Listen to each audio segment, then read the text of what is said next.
레노버 싱크패드 E595의 5번째 리뷰이자 마지막 리뷰입니다. 아직도 고민 중이시라면 이 영상을 보시고 결정하세요.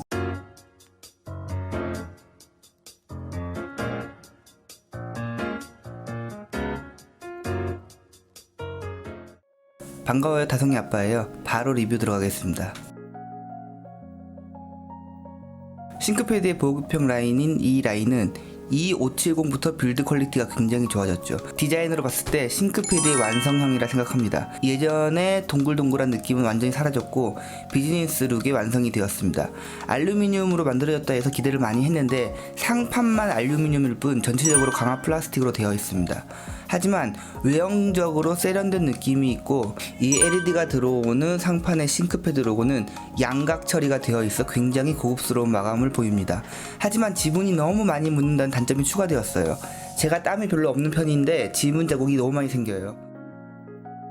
포트 구성은 알차게 잘 되어 있어요. 유선 램 포트와 캔싱턴 락이 있어서 이동용 비즈니스의 기본 조건을 갖추고 있고 가장 핵심적인 PD 충전은 글 마지막에 따로 다뤄보도록 하겠습니다. DSLR을 이용하는 저는 풀사이즈 SD카드 슬롯이 좋은데 요즘 전체적으로 마이크로 SD카드로 바뀌는 추세 같아요. 풀사이즈 HDMI 단자, 이어폰 단자, USB 등 총 3개 있습니다. 외관에서 주목해야 할 부분이 노트북의 기능 중에 에그로 리프트 힌지라는 게 있어요. 액정을 열었을 때 키보드 포지션을 올려줌으로써 타이핑 시 편리한 각도를 주고 동시에 내부 공기가 원활하게 유입되게 도와줍니다. 싱크패드 E595는 이 에그로 리프트 힌지가 적용되어 있지 않은데도 불구하고 적용된 효과를 보고 있어요. 노트북 하판을 보면 미끄럼 방지 고무가 달려있습니다. 말 그대로 노트북이 흔들리지 않도록 고정시켜주는 아주 단순한 기능을 하는 그냥 고무예요. 근데 이게 다른 노트북 대비 비정상적으로 높이가 높아요. 그래서 타이핑 각도가 아주 살짝 올라와 있고 이 부분이 에르고 리프트 힌지처럼 공기 유입에 유리하고 발열에 도움이 돼요. 물론 많이 든다고까지 할 수 없지만 장기적으로 사용한다면 분명히 큰 도움이 됩니다. 고무 하나로 저렴하게 기능적인 부분이 추가되는데 다른 제조사들은 왜 하지 않지? 라고 궁금해할 수 있죠. 결국 부피가 증가해요.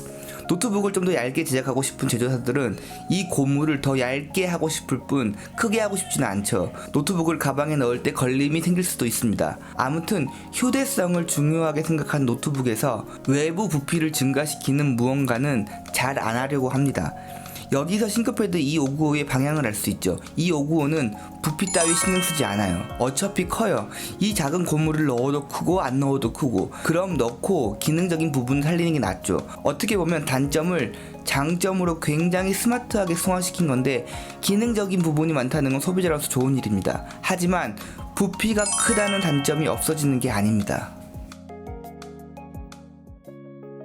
정말 크고 무겁습니다. 제가 무게를 쟀을 때 1.93kg, 충전기 포함 2.24kg이 나왔는데 그냥 쉽게 2kg라고 생각하시면 돼요.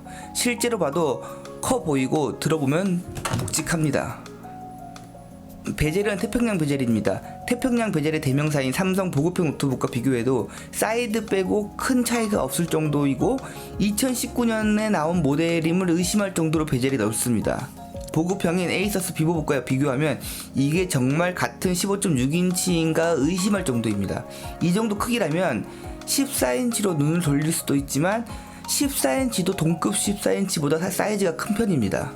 사이즈와 무게가 시대에 뒤떨어지는 부분 단점이지만 기술력이 부족해서 사이즈와 무게가 큰 것이 아닌 가격에 맞는 높은 내구성을 위해 불가피한 측면이라면 이 단점을 다시 생각해 볼 필요가 있습니다. 제가 생각하는 싱크패드를 대표할 수 있는 단어는 울트라 나부 키보드와 높은 내구성입니다. 다르게 생각하시는 분들도 있겠지만 저는 이 두 개 때문에 싱크패드를 구매합니다.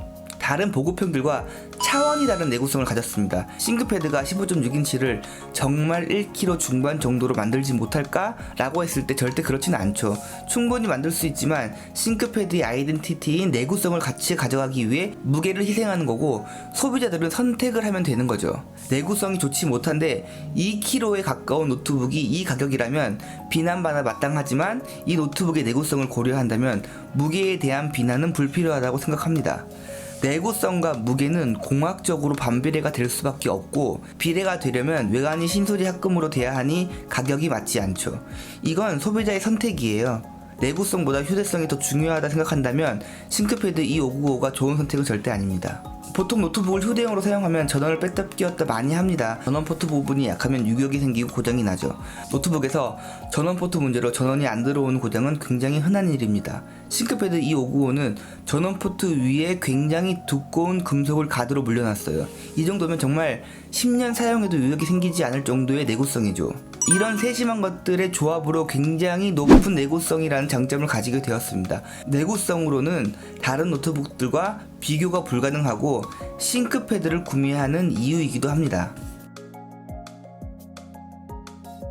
우리가 일반적으로 알고 있는 울트라 나부의 쫀득한 키감은 없지만 그럼에도 훌륭한 키보드입니다. 싱크패드의 키보드는 펜타그래프 형식의 끝판왕이라고 보시면 돼요.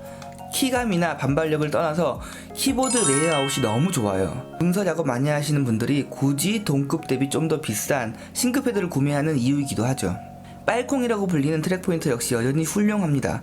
사실 터치패드의 감도와 기능이 계속 좋아지면서 빨콩의 위력이 감소되고는 있지만 그럼에도 문서 작업의 포지션에 너무 특화된 기능입니다. 쉽게 말해 문서 작업 포지션에서 터치패드를 사용하려면 손가락이 내려와야 되기 때문에 흐름이 순간 끊기는 반면 빨콩은 문서 작업 포지션에서 바로 사용 가능하기 때문에 작업의 극대화를 보여주죠. 우리가 싱크패드를 비즈니스 노트북이라고 부르는 이유가 다른 게 아닌 이런 세심함이 작업자들의 만족도를 높이는 데 있습니다. 하나 짚고 넘어가야 할 부분은 인텔 CPU를 사용하는 E490, E590은 백라이트 키보드 지원합니다. 반면에 AMD 라이젠을 사용하는 E495, E595는 백라이트 키보드를 지원하지 않습니다. 물론 알리에서 E595 백라이트 키보드를 판매하기도 하지만 충분히 구매 포인트가 될 수 있는 부분이라 알려드립니다.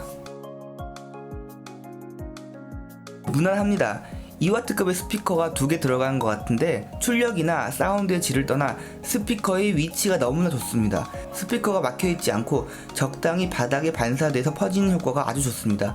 해외 리뷰에서 전문가가 판단하기에 좋지 않다고 하던데 제가 듣기엔 좋은 사운드라 생각합니다.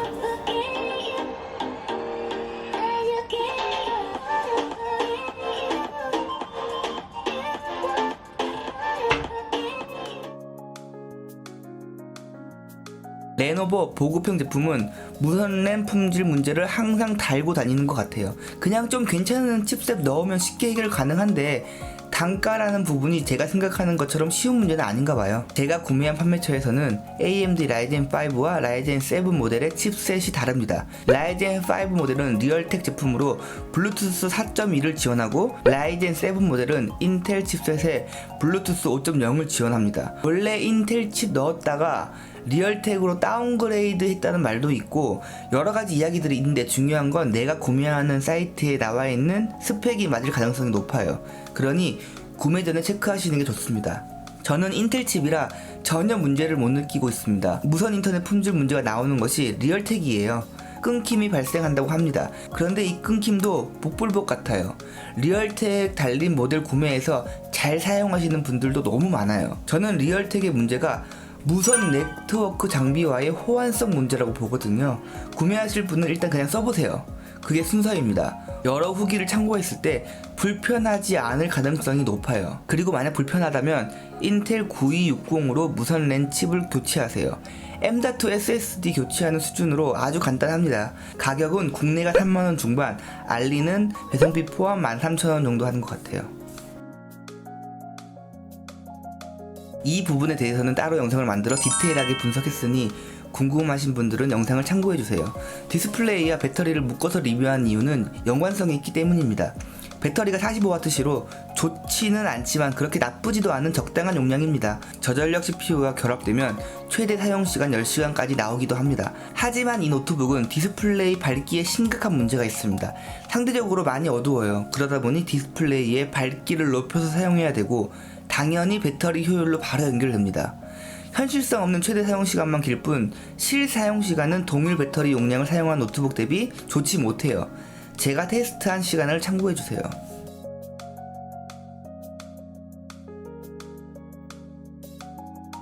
같은 보급형 IPS끼리 비교하더라도 밝기가 많이 떨어집니다. 실내 사용에서는 불편하지 않지만 실외로 나가면 차이가 좀 더 납니다.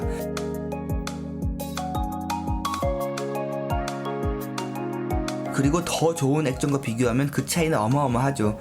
실외라는 공간은 테스트의 극대화를 위함이고 실제로 실내지만 밝은 곳도 많이 있습니다. 어두운 디스플레이는 밝은 곳에서 사용할 때 많이 불편하실 수 있어요. 이 부분의 결론은 싱크패드 E595의 디스플레이는 보급형 IPS를 감안하더라도 동급 대비 밝기가 떨어진다. 밝기가 떨어지기 때문에 항상 90에서 100% 정도로 밝기를 높여 사용해야 된다. 결국 실제 배터리 타임이 짧아진다 정도로 요약할 수 있겠네요. 이 부분도 제가 디테일하게 따로 영상을 만들었습니다. 보시면 도움 되실 거예요. 핵심만 정리하자면 라이젠 7 3700U는 결국 저전력 CPU이기 때문에 기대만큼 성능이 아니다. 포토샵은 무리가 없고 영상 작업은 저전력 CPU가 모두 그렇듯 컷 편집 수준이다. 하지만 내장 그래픽인 베가 10의 성능으로 3500U나 동급 i7보다 게임에서는 유리하다. 싱크패드 E595의 핵심은 CPU가 아닌 발열 처리 능력으로 굉장히 우수하다. 내가 최근에 본 노트북 통틀어서 발열 처리 능력이 가장 좋다. 발열 처리가 좋으면 결국 부품의 수명이 길어지고 내구성이 좋아진다. 이 정도로 정리하면 될 것 같아요. 싱크패드에서 가장 보급형인 이 시리즈를 사야 되는 이유가 하나 더 들었습니다. PD 충전을 지원합니다. 참고로 이 라인 바로 윗등급인 L라인은 이 라인보다 좀 더 비싸긴 하지만 썬더볼트 3를 지원합니다. 싱크패드가 본인들의 상징이지만 시대에 뒤떨어지는 도킹 스테이션을 없애고 PD 충전 및 썬더볼트 3를 지원하는 것은 정말 영리한 방향이라고 생각합니다. 저도 물론 도킹 스테이션 매니아지만 데이터 전송률이 높은 시단자가 나온 이상 구시대의 전유물이 되는 거죠. 싱크패드가 지금까지 도킹에 개발비를 굉장히 많이 사용했을 텐데 그 부분을 빨리 포기하고 가장 보급형 라인에도 PD 충전을 지원하게 만든 부분은 다른 제조사들이 본받아야 할 부분이라 생각합니다. PD 허브는 쉽게 도킹 스테이션이에요. C포트의 높은 초당 전송률을 이용해서 다양한 기능을 사용할 수 있는데 종류는 굉장히 다양하니 본인이 필요한 기능이 있는 허브를 구매하시면 됩니다. 국내는 보통 5만원 이상이라 보면 되고 저는 알리에서 2만원 밑으로 저렴한 거 몇 개 구매했습니다. 간단해요. 이 허브에 본인이 필요한 기능을 연결하시면 됩니다. 먼저 저는 HDMI, USB 쿨러, 그리고 노트북 전원을 위한 45W 어댑터, USB 무선 마우스와 키보드 이렇게만 연결하는 편입니다. 그리고 노트북을 PD로 연결만 하면 데스크탑이 됩니다. 이렇게 사무실에서 사용하다가 PD 전원 하나만 제거해서 바로 완충된 상태로 휴대 가능하죠.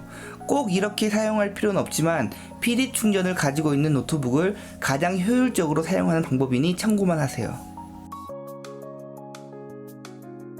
이 중에서 신중하게 체크할 부분이 단점 2번인 디스플레이 밝기 문제입니다. 제 경험으로 일반적인 사용 환경에서 사실 큰 문제는 아니지만 카페 테라스 같은 곳이나 실내인데 조명이 굉장히 밝은 곳에서 단점이 그대로 노출됩니다.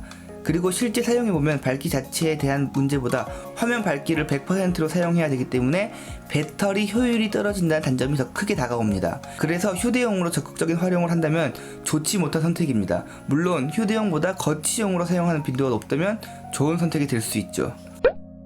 이 노트북을 구매한다 했을 때 라이젠 5 3500U와 라이젠 7 3700U에 대한 고민, 14인치와 15.6인치에 대한 고민, 이 고민을 하실 수 있는데 제가 간단하게 필요한 답변만 드리겠습니다. 가성비는 무조건 라이젠 5가 좋아요. 상대적인 성능은 라이젠 7이 물론 좋겠죠. 근데 비싼 만큼 좋은가 라고 했을 때 그렇지는 않습니다.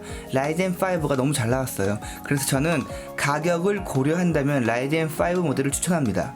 인치에 대한 고민은 15.6인치가 부피가 너무 커요. 14인치도 동급 14인치보다는 큰 편이지만 그래도 휴대성을 강조하려면 14인치도 나쁘지 않은 선택입니다. 하지만 결국 액정은 클수록 사용하기 편합니다. 손으로 들고 다닐 거 아니기 때문에 가방에 넣으면 14인치나 15.6인치나 큰 차이가 없을 거라 생각돼서 15.6인치를 더 추천드립니다. 저는 액정 크기보다 키보드를 중요하게 생각하고 숫자 패드 없는 키보드를 선호해서 다시 구매한다면 14인치를 구매할 것 같긴 하지만 일반적인 사용 환경에서는 15.6인치가 좋은 것이 사실입니다.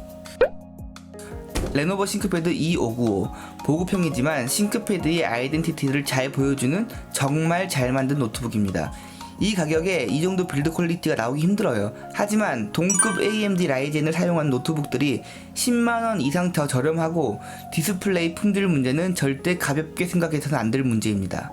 노트북을 이동용으로 사용하기도 하고 집이나 사무실에 두고 거치용으로 사용하기도 합니다. 본인의 라이프 스타일 따라 휴대용과 거치용의 비중이 달라지겠죠. 거치용의 비중을 더 크게 둔다면 정말 좋은 노트북입니다. 하지만 휴대용의 비중이 더 크다면 다른 노트북을 선택하시는 것을 추천드립니다. 시청해주셔서 감사합니다.